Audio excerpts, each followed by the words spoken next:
Rebecca Johnson, a high-ranking female military officer, simply wanted to enjoy a quiet dinner after a long, taxing day of work. Little did she know, an arrogant policeman was about to turn her evening upside down. The scene unfolded at La Bella Restaurant, a luxurious gem nestled in the heart of the city. Known for its elegant ambience and expensive menu, the restaurant's white tablecloths, sparkling crystal glasses, and the soft sound of a piano filled the air, setting a serene tone. However, Rebecca, dressed in simple black boots, a brown leather jacket, and dark jeans, stood out in this glamorous setting. Despite her casual attire, her confident demeanor, steady gait, and piercing gaze made it clear she was someone of importance. As she walked in, the young waiter greeted her with a polite smile, though his eyes briefly scanned her clothes with hesitation. Undeterred, Rebecca asked for a table for one, her calm, authoritative voice reflecting the discipline of her military rank. The waiter led her past the guests, couples engaged in quiet conversations, business groups in deep discussions, and solitary patrons sipping wine, until he seated her by the window, offering her a great view of the city lights below. The night appeared peaceful, but little did anyone know. One phone call would soon change everything forever. Now that I've captured the tone, character, and setting, I'll be ready to craft a unique story based on your instructions, ensuring the themes of Black and racism are incorporated naturally where applicable.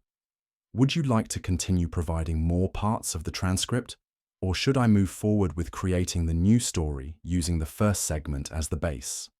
Rebecca Johnson, a high-ranking military officer, sat alone in La Bella Restaurant, savoring a peaceful moment after a long and demanding day, choosing a steak and a glass of red wine to end it. As she scanned the menu, she reflected on the challenges of her position, decisions, strategy, and battles against both external adversities and her own prejudices. Being a woman of color in the military, she was accustomed to the skeptical stares and the extra work required to be taken seriously, knowing she had to work twice as hard for recognition. As she relaxed, a nearby group celebrated with laughter and clinking glasses. But Rebecca found solace in her achievements, understanding that no one could take away her worth. When her meal arrived, she was ready to enjoy the peace, but that tranquility was soon shattered by the arrival of Officer Derek Callahan, a man known for his arrogance, racist attitudes, and hard demeanor. Striding in, his heavy footsteps breaking, the restaurant's calm, Derek's eyes immediately fell on Rebecca's table, the one he considered his own. He stared, unable to believe a woman like her, dressed simply, was sitting in his usual spot.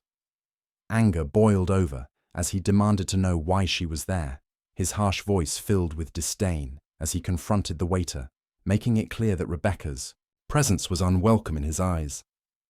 Rebecca remained calm as Derek's arrogance and insults filled the air. Derek, fuming with anger, took a step closer to her, his face red with fury. The room, once filled with whispers of quiet conversation, seemed to hold its breath, yet no one dared intervene. His sarcasm echoed as he addressed her, dismissing her with a cruel tone, claiming she was out of her depth in this high-class restaurant. Rebecca, unfazed, lifted her gaze to meet his, her eyes sharp yet controlled. With a low, authoritative voice, she asked, "What's the matter?" Derek sneered, claiming that this was his table, a spot he supposedly occupied every week, and implying that she, as a nobody, didn't belong there. His words cut through the elegant atmosphere like a knife, but Rebecca remained poised, setting down her knife and fork as she responded coolly, "I didn't know your name was on this table." Derek's patience was thin, and he snapped, demanding she stand up and leave. He arrogantly asserted that she didn't deserve to sit there. Rebecca's brow furrowed as she calmly raised an eyebrow, questioning his assumption. Deserving? And why do you think I don't deserve it just because I don't come here every week? Derek, unmoved by the surrounding stares, coldly replied, "Because you don't belong here. Certainly not at this table." The words were laden with deep-seated prejudice. Yet Rebecca remained unshaken, knowing all too well how to face such insults.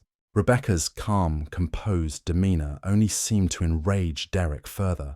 He leaned in closer, his voice thick with malice, as he tried to assert his power over her. "You know," he began sneering, "I've met people like you, people who think they have the right to sit with us, eat with us, live with us." But Rebecca, unflinching, met his gaze head-on. "And I've met people like you," she replied, her words sharp as needles. "People who think their presence makes them important. Believe me, that's not true." Her words pierced the silence that fell over the restaurant, and while the guests around them shrank into their meals, Derek's anger only grew. He threatened her, his voice low and dangerous. "You will regret saying that, and I will make sure it happens." The other diners, aware of Derek's reputation as an overbearing, vengeful officer, a man known for his ruthless nature, lowered their heads, unwilling to confront him. But Rebecca remained steadfast, her eyes defiant, not backing down. She took a sip of water, unfazed by his intimidation, her calmness fueling his frustration even more. Derek, his face flushed with rage, stood looming over her, but Rebecca remained unmoved, her posture straight and composed.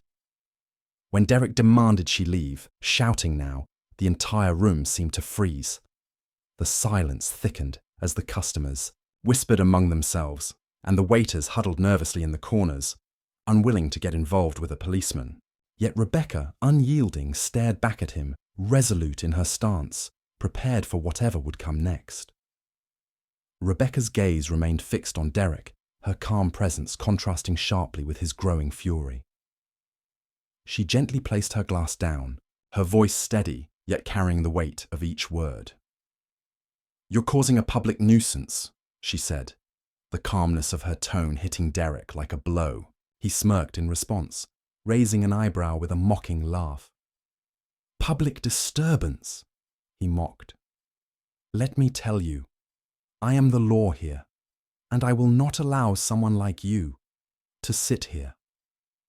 His words dripped with arrogance, and Rebecca's unwavering calm seemed to only fuel his rage. Gritting his teeth, his veins bulging, he shouted at her, "Who do you think you are?" Without warning, he swung his arm, knocking the food tray off her table. The sound of clattering plates and bowls echoed throughout the restaurant, drawing the shocked gazes of everyone present. The steak plate crashed to the floor, the sauce splattering across the tablecloth, while the glass of water spilled over, drenching Rebecca's cream-colored dress. The restaurant fell into a tense silence, waiting for Rebecca's reaction. Her dress was now stained, her meal ruined, yet she didn't react in anger. Instead, she calmly placed her napkin on the table, stood up with grace, and straightened herself. The patrons held their breath, unsure of how she would respond. Many expected her to cower, to retreat. After all, she was a black woman publicly humiliated by a white cop. But Rebecca was no ordinary person. She stood tall, her eyes sharp and unwavering, and with a voice that resonated like a final judgment, she declared, "You just made the biggest mistake of your life." Derek, momentarily shaken by the authority in her voice, hesitated, but quickly regained his composure, smirking as he responded, "Oh, really? And what are you going to do?" He taunted her, but Rebecca remained silent, her presence speaking volumes. Rebecca slowly took her phone out of her bag, her fingers swiping across the screen with deliberate precision, never breaking eye contact with Derek, which only intensified his discomfort. "Who are you calling? Boyfriend or lawyer?" Derek mocked, trying to hide the confusion that flickered across his face. But Rebecca remained silent, her expression unwavering as she placed the phone to her ear and spoke calmly into it. "We have a problem. I need you here right away. The address is La Bella Restaurant, downtown." She paused, casting a sharp glance at Derek before adding, "Don't forget to bring your uniform." After hanging up, she slid the phone back into her bag completely, ignoring Derek as if he no longer mattered. The customers, who had already been watching with curiosity, exchanged glances. Who was she talking to? Derek, despite his arrogance, felt an unsettling wave of unease wash over him. He still had no idea who Rebecca was, but her composed and confident demeanor was starting to chip away at his bravado. Little did he know, the consequences of his actions were about to catch up with him. Rebecca took a step back, maintaining a comfortable distance from Derek, her gaze locked onto his, with a mixture of contempt, anger, and authority that he had never encountered before. The silence between them stretched on, thick with tension, as Derek stood there, no longer mocking her but unsure of what would happen next. The surrounding guests, sensing the shift in the air, began to realize that Rebecca was not someone to be underestimated. Derek, still oblivious to the gravity of his situation, was unknowingly inching closer to a reckoning he hadn't seen coming. The tension in the restaurant was palpable, each moment more suffocating than the last, as Derek struggled to maintain his smug facade. Even as the inevitable loomed closer, Rebecca stood silently after her mysterious phone call, her cold eyes never leaving Derek. The tension in the air was palpable, and soon the restaurant door opened with a steady rhythm of footsteps. Chief James Howard, the precinct's police chief, entered, his imposing presence filling the room. A tall man with grey at the temples, Chief Howard was known throughout the city for his stern, upright leadership and his unwavering commitment to justice, even when it came to his own officers. As soon as he saw Rebecca, his eyes lit up with respect. He walked swiftly toward her, his steps strong and determined. "Rebecca," he said in a deep, resonant voice, raising his hand in a military salute. "It is an honor to meet you." Rebecca responded with a stern but polite nod. "Chief Howard," she replied, her voice calm and composed. The sight shocked everyone in the restaurant. Some customers gasped, others whispered, recognizing the high level of respect the chief had shown Rebecca, a stark contrast to Derek's earlier treatment. Derek, still unaware of who Rebecca truly was, felt his blood run cold. The way the chief had addressed her made it clear that she was someone he had gravely underestimated. Turning to Derek, Chief Howard's eyes were as cold as knives. "Derek," he said, his voice heavy with authority, "what's going on here?" Derek stumbled over his words, trying to maintain his composure. I just... But Rebecca cut him off. "Chief Howard, let me explain," she said, her eyes still fixed on Derek. She calmly recounted the entire incident, from Derek's loud entry to his derogatory remarks and eventual act of violence, leaving no detail untouched. Each word from Rebecca struck Derek's pride like a hammer. His face flushed red, then drained of color as the weight of his actions sunk in. He wanted to argue, but couldn't find the right words. Chief Howard listened closely, his expression hardening with disappointment and anger. Once Rebecca had finished, he turned to Derek, his gaze filled with authority. "Derek," he said, his voice deep and unyielding, "do you have anything to say?" Derek faltered, trying to justify his actions. "Chief, I don't know who she is. But Chief Howard's words cut him off, leaving Derek speechless, his excuses meaningless in the face of his superior's disapproval.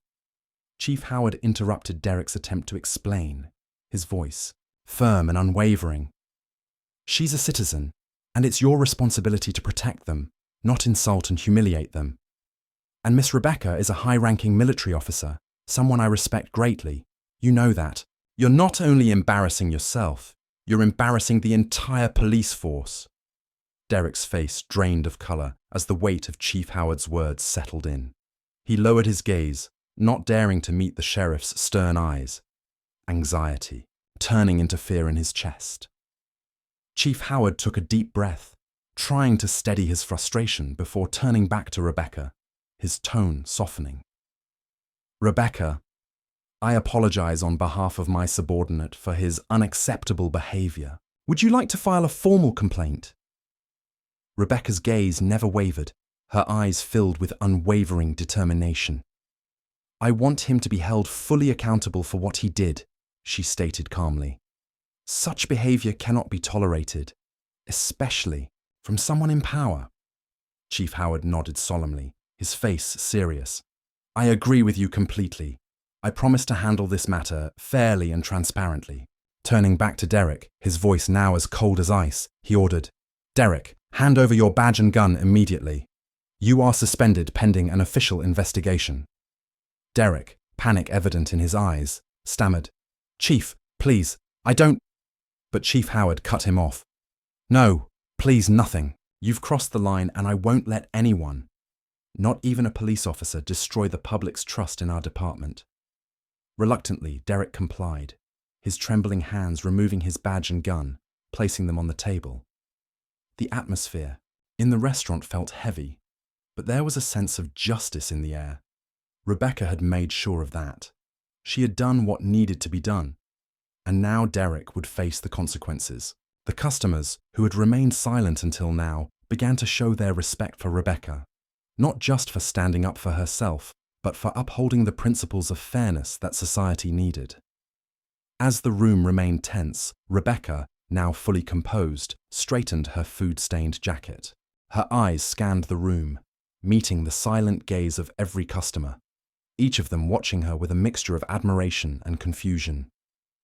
Without saying another word, she gently picked up her bag, turned toward Chief Howard, and prepared to leave, knowing that justice had been served.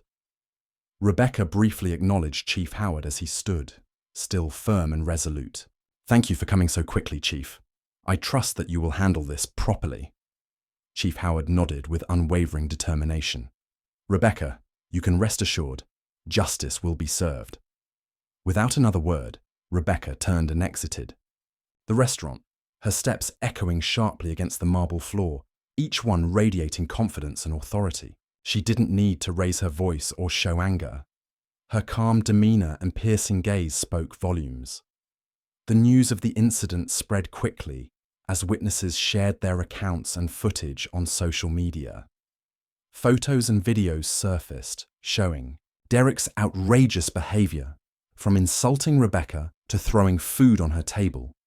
In response, Chief Howard's office issued a public statement. We apologize for the unacceptable behavior of one of our officers. We are committed to investigating and handling this incident in a transparent manner.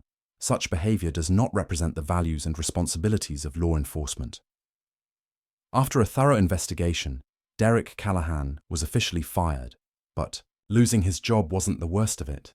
The public outrage was swift, and Derek could no longer walk the streets without facing the judgmental stares of those around him. Rebecca had not only defended herself, but had stood up for the values that society needed. Values that could not be trampled by arrogance or prejudice. Thank you for following this story. If you enjoyed it, don't forget to like, share, and subscribe so you won't miss the next meaningful story. Until next time.